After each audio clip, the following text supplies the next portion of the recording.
So what is going on, guys? This is Ryan here. And this is the Ryan here. Hey everyone, Razbowski here. What's going on, guys? Dorko here. And welcome back, guys, to another episode of Theory Thursday. So we didn't do one last week because there wasn't too much to really cover, but this week there is a lot to cover on a website, I believe, called voices.com. There has been a lot of comments from the people Scott's working with in regards to the voiceover work that they've been doing, and they've actually revealed quite a lot to do with the story, and this one seems to be a lot more story-driven than all of the other Five Nights at Freddy's games. So we're going to be discussing what this could mean for the franchise, so let's get straight into this. So this version of Sister Location, as we said before, is going to be a heck ton more story driven. It's going to be direct story as well, judging by the looks of things. We're going to have like cutscenes, and we didn't really have too many of those in the past FNAF. We kind of had half cutscenes with the phone calls. This one's going to be a lot more different. But guys, what do you think as a whole this is going to mean for Sister Location and how it's really going to compare to the previous FNAF games we've seen? I think FNAF has always had a story-driven thing to it. Like, obviously, the phone calls worked as the story, and the cutscenes, the mini-games, they all worked as a story. But obviously, this time around, there is actual proper voice acting within these cutscenes and mini-games. I don't know specifically if there will be like proper cutscenes like there was in FNAF 2. Like, maybe if there is, it would be like FNAF 2, where it's just like kind of not really, I don't know, it kind of added to the story, but in a very strange way. You had to kind of decrypt it. Too vague still. I believe that maybe because we see like voices like Little Girl 2 and stuff like this, and you know there's not going to be a little girl in the establishment unless it's like a ghost or something like that. So maybe just like FNAF 4, when you walk around to little kids, rather than have it text appear, it's actually the voices of the characters appearing. Definitely suggests there's going to be less mystery or less research or guesswork, I suppose you could say, from our point of view with the theories and the solving the story. I think Scott's going to make it a lot more simple, but at the same time, just because there's voices in it, and just because we have proof from maybe even the animatronics speaking, because we do have lines from Baby and Ballora and stuff, we already have these as proof. He can lace these with different things. We now get emotion, because before in text we could read it different ways. If you're reading a book, you always have your own voice inside your head of what the character might sound like. This time, Scott's able to direct them and say, no, Baby's scared at this point, or no, Baby is being sinister at this point. It sounds like she's being nice, but she's got a layer of threat under her voice, or intimidation, or that kind of thing. So I think we're going to get a lot more of the character through this, which is fantastic. And we've even got villain. We've got villain in here. We're going to hear what the bad guy is going to sound like, if he's going to be creepy and sinister, or if he's just going to be an average Joe. He's just going to be like me, and he's going to be like, hey guys, how you doing? Knife. How you doing? So I think it's going to be very beneficial. Scott has already said on Steam that this is very story driven. It's very different to what's happened before, and I think what he means is potentially a cutscene aspect, definitely, because it is different to what we've had before, because we had to solve things through mini games, and I think maybe this time it's more we go from A to B, and in between these points we get story, as opposed to having to press tiles on walls, that kind of thing. Yeah, from the previous FNAF games, it's the story, but you have to like bloody work hard to get that story. But I think voice acting is a big step to bring out characters and story, because in the mini games we did get text in FNAF 4, but it's completely different to voice acting, because you could say you could type one thing in text, but it's got no emotion or anything. You don't know how they sound, like you don't know how they're saying it as well. Are they saying it in a scared way? Are they saying it in an excited way? But yeah, I'm really excited for the story, and like Raz said again, Scott said it's going to be different, and I've said ages ago in all our Theory Thursdays that I want cutscenes back. Because FNAF 2 is the only game where we've had like cutscenes like that ever, and they were short and they didn't have any voice acting. So imagine what they're going to be like in Sister Location if there are some. A few things I want to speak about as well, like in terms of on voices.com as well. A major thing which convinced me that there's going to be definitely a lot more lore with the backstory of this is that there's actually a voices clip called Workers. So clearly there's going to be some kind of working establishment within maybe the Sister Location, even the new place that these animatronics have been transported to. That's going off the basis that the thing where it teases that Sister Location was cancelled is actually before the game even starts off. As Dorko's game said as well, directly about the voices of the characters, like you've got to think, when we see, for example, in FNAF 2, the purple guy going up and dismantling Freddy, or even in FNAF 3 for that matter, we don't know what's going through his head. Perhaps, you know, we get this in movies. There's like a brief dialogue where someone reads a text. You'd never talk out loud in real life, but sometimes from the talking that they do, you can get the deeper sense of emotion. A big thing about voice as well is it kind of closely brings together like a character, and everyone can understand it the same way, rather than just a purple man. Like, it's been a year, we've theorized on him, but still, we don't know what he sounds like. We don't know what his past is. If he does dismantle an animatronic, we might hear a bit of wording or dialogue dialogue from before. He says it like, this is for my family. What about if he's had a bad past too? It's going to be the little things which are really going to add up for this story. And it's going to make the theorizing process very, very interesting as well. There's going to be more direct messages delivered through, especially the animatronics voices and their past, perhaps. It's just really exciting, and it sounds like it's going to be a really, really great experience. Talking about like the voice acting as well. Obviously, throughout the other games, we've had Easter eggs, haven't we? We've had like Shadow Bonnie, stuff like that, and we've kind of had to go our own way. Like I believe it was FNAF 3 with the whole Razed with the panels and the words, the numbers down the side. I think that maybe there will be hints within the voice acting of certain Easter eggs. Who's to say that any of these listed here aren't Easter egg voiceovers anyway? Like you find something, you type in a certain thing, and something like this pops up with I don't know, a bit of the lore of the story maybe. Yeah, it's Scott's thing, isn't it? He's always done hidden Easter eggs and stuff, and we're gonna get what I presume is gonna be a fairly linear story. On the surface, seems to be solving everything, but there will be Easter eggs. There's got to be. I mean, we've already seen on the map that there's these 2 hidden rooms. So how do we get to these rooms? Maybe there's an animatronic in there, or maybe we see something that we're not supposed to see that helps us solve bits that are maybe still vague. Scott's a very good storyteller. We've seen this from the first 4 games, from FNAF World, and from the book itself, The Silver Eyes. He's a very good storyteller, so I don't think he would make it obvious everything on the surface. It's going to be like an iceberg.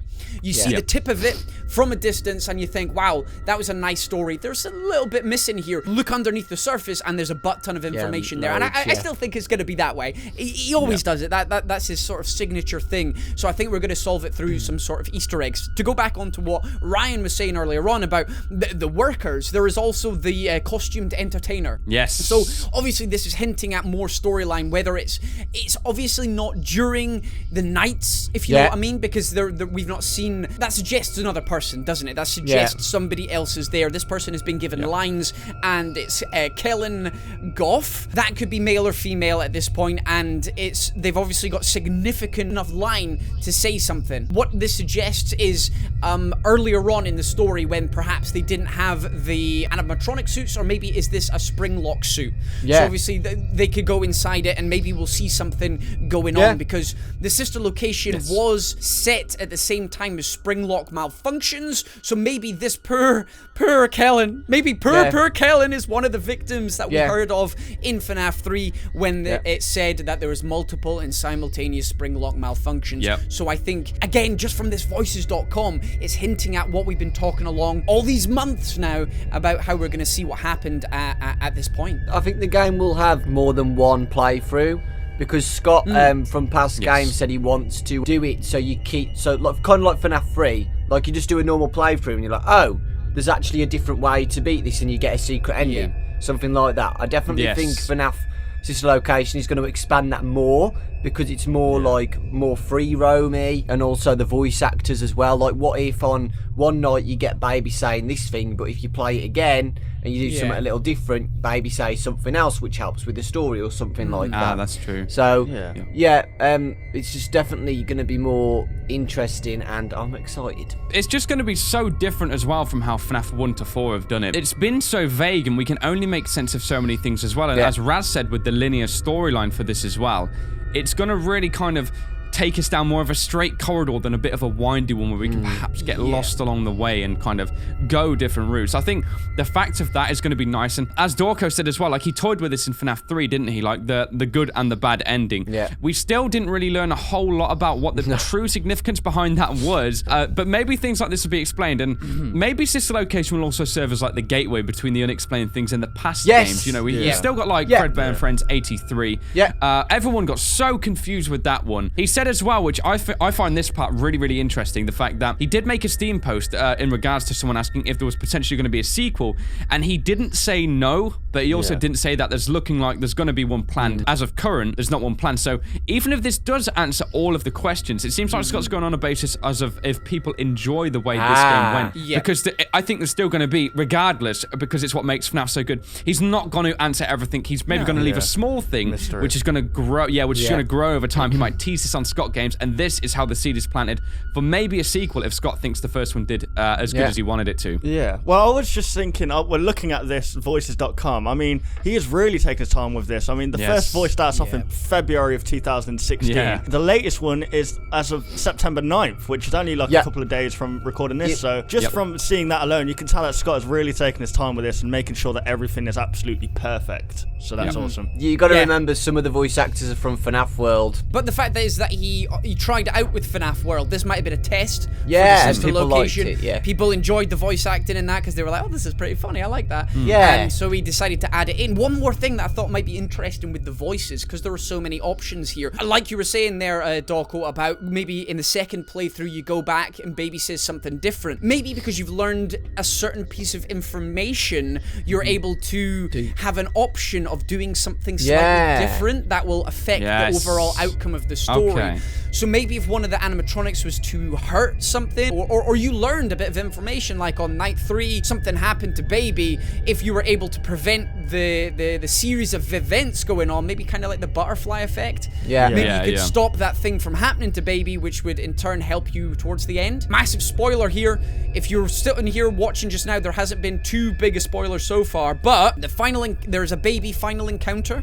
Whether that's suggesting that Baby is the final encounter, but it does suggest that Baby is going to be the lead again in here. There's nothing to do with the Ennard written in any of this, but then again, I think Scott's keeping him secret, so he might have told the voice actors what they can write and what they can't write as the titles for things. Ennard does seem to be the villain. I'm not saying villain is Ennard, because do you get what I mean? I mean, we've got the entrepreneur as well. We don't know about him. We were told about him in the sister location cancelled due to leaks. That could be the villain, I guess. I also wanted to mention as well that by the looks of it, Baby is going to be talking at the start of some of the nights, because Phone Guy or whoever he is, it only has a few nights. By the looks of it, he has like night 1 and night 3. He doesn't have like night 2 and night 4. It says Baby like night 2. Possibly Baby says stuff at the start. And I was thinking, if any of you guys have played like Shadow the Hedgehog or something, there's choices you can make, and it would have been cool, like maybe you have a choice to help like Ennard or Baby or something like that. Because, multiple choice, Yeah, the Baby and the other animatronics seem to be like dead miserable. Don't hold it against us. Like something's wrong with them, and maybe you have a choice to save them. Kind of like FNAF 3 with the mini games. You could save the kids and you get the good ending. Maybe you could like do something to help the animatronics, and then there's Ennard, who's like the bad guy who's possessed all these animatronics. Like, what's wrong with him? Maybe we can do something about that. I think there's going to be a choice in this game. Yeah, I think the choice aspect is going to be big as well. Yeah, there is so much still unexplained, and if Scott is really working this, he says it's going to be a completely different playing experience to the other FNAF games, and we have to really take that as the regard. I mean, when you think about it, FNAF 2 took him 87 days to put together. Granted, he had some of the models and things like that already prepared, but he's really spent a lot of time on this. It's been close to, or is it maybe even over a year since the last FNAF at least game, like horror game. We did have the Halloween update, of course, but it's been so long, and he has really been working hard on this one. You can tell he did FNAF World Update 2, which slightly entwined this as well. So it's leading up to something big, and I think it's going to be very exciting, the outcome, really regardless of how long it takes him to complete. One final thing I want to touch on is that there are actually 2 final encounters written on this site. There's one Baby final encounter, and then there's a final encounter text. The final encounter text is the same guy that does nights 2 and 3, and then obviously you've got Baby. So